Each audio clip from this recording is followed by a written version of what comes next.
75 to 100 point stop loss should be used under these particular type of market conditions, because again, we have extreme volatility here. Now, looking at those two pairs, we're going to move forward here. We will be reviewing crude oil and gold, just to let everybody know. Looking at the medium-term crossover on the New Zealand US dollar, this thing remains somewhat bullish here. Again, we've got this medium-term crossover, but you can see how these candlesticks are moving on either side.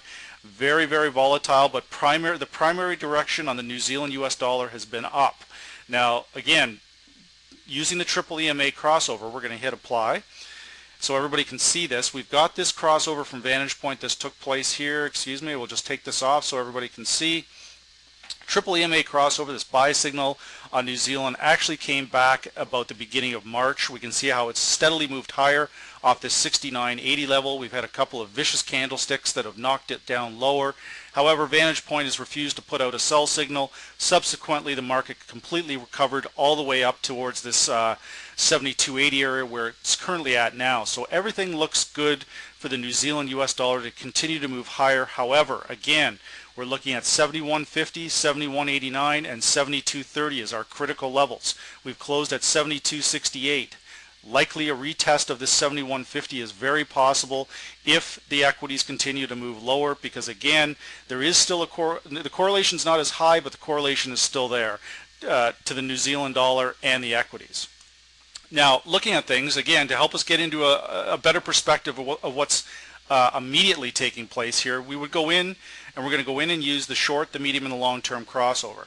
Now, looking at the short-term crossover here, we can see that it's bounced off the simple moving average. It's continuing to move higher, but again, the candlesticks are really moving around here. Like it's very difficult to say which way this thing is breaking, but from using the Vantage Point software, we can see that they remain in a buy, again, a buy formation. We're not getting that sell signal yet, so we're going to stick with that, because for now that simply looks like, you know, the New Zealand is gaining strength on the cross pairs. All of this is helping the New Zealand against the US dollar. Now, going into the Australia US dollar picture, not anywhere near as clear as what it is on New Zealand US. Normally these two pairs run together. We can see that the medium term crossover is running flat here. Again, we're going to have to go in, have a closer look at this and see what's happening. Now, looking at the short-term crossover, if we hit the short-term crossover here, we can see that we've got a crossover to the upside. Now, this would suggest by some people's perception that this is a buy signal. It's not. So, again, using the short-term crossover and some of the other indicators, that could be conceived as a way of getting an early signal, but again, we're not looking at the bigger picture if we do that. Now, looking at the true strength indicator from Vantage Point, we can see that it's actually crossed over to the downside. The predicted RSI from Vantage Point sitting at trend ready levels. We've bounced off this oversold area. It's sitting there ready to go. So again, we have to apply a short-term crossover from Vantage Point is good, in my opinion, for intraday trading and potential, I wouldn't even use the word reversal, because the medium and the long term are not confirming anything like that. So looking at again, the medium term signal here is completely flat.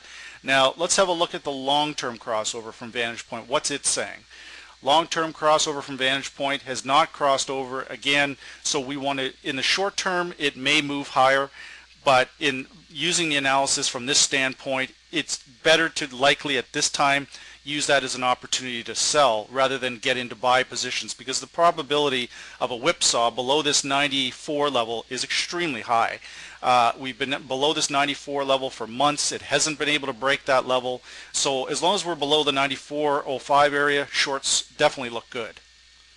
Now, looking at the US Swiss franc pair to start the week, we've got the medium term crossover from Vantage Point that's crossed to the upside. This was an incredible move here, right off the 106.20 area on this medium term crossover, taking us all the way up to the 109 in one single week. A 300 pip move, an absolutely fantastic call from Vantage Point. I was again in this trade myself. I've been buying the US Swiss franc repeatedly last week and the week before. Anytime it dipped near this 106.20, great. I only see it as, at the time I only saw it as a very, very good buying opportunity. Now, looking at the short-term crossover, however, the picture is getting a little muddied here. The waters are a little muddied, I should say. This short-term crossover has made a move to the downside. So again, with this short-term crossover, does this mean we should just load up on sell positions. Well, guys, absolutely not. So what we have to do here is we want to look at always look at the longer term picture.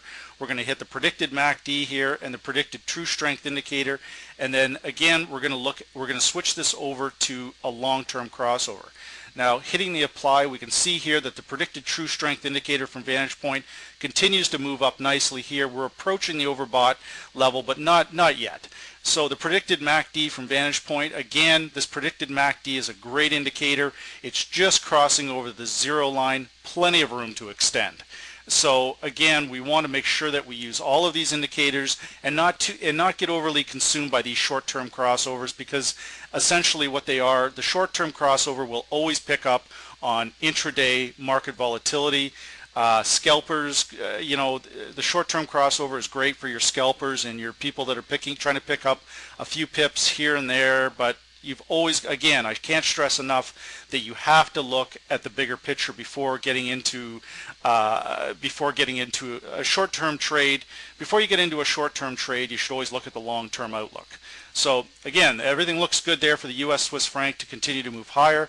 Let's have a quick peek here at the triple EMA crossover and see we've got that short-term crossover to the downside. So what we're going to do is we're going to put the triple EMA crossover on here and identify some critical levels of support.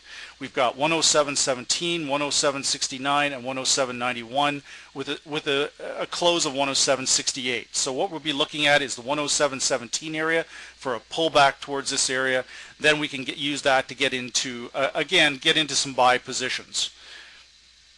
Now, going forward here, the US Swiss franc, I usually don't spend that much time with that because, again, there is no such thing, guys, as the US Swiss franc. It's made up of Euro US and Euro Swiss franc. It's completely synthetic. The real pair that drives US Swiss franc right here, Euro US. Euro US goes up, US Swiss franc goes down, and vice versa. It is as simple as that. There is no variation.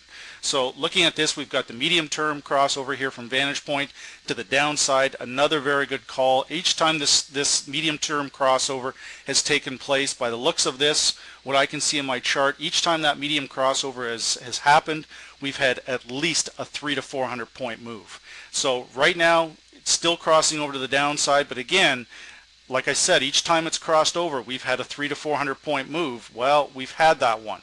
So my concern here is with the Greek bailout and everything else that we're going to have a bit of a relief rally on Euro US, and this can translate into a bit of a concern for Euro US, Australia US, US CAD. They're all correlated. So right now we have to see how the market's going to perceive this bailout. I can't stress it enough. So we're really on the hook based on fundamentals this week.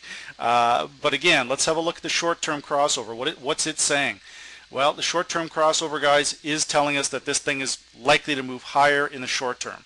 Now, let's put on the predicted MACD. Let's try and weed out some of this market noise by putting on the predicted MACD and the predicted TSI. Using both of these, we can see that they are still holding. The predicted MACD, guys, from Vantage Point, a really good indicator. Again, this predicted MACD has crossed over the trigger to the downside. We're still below this zero line.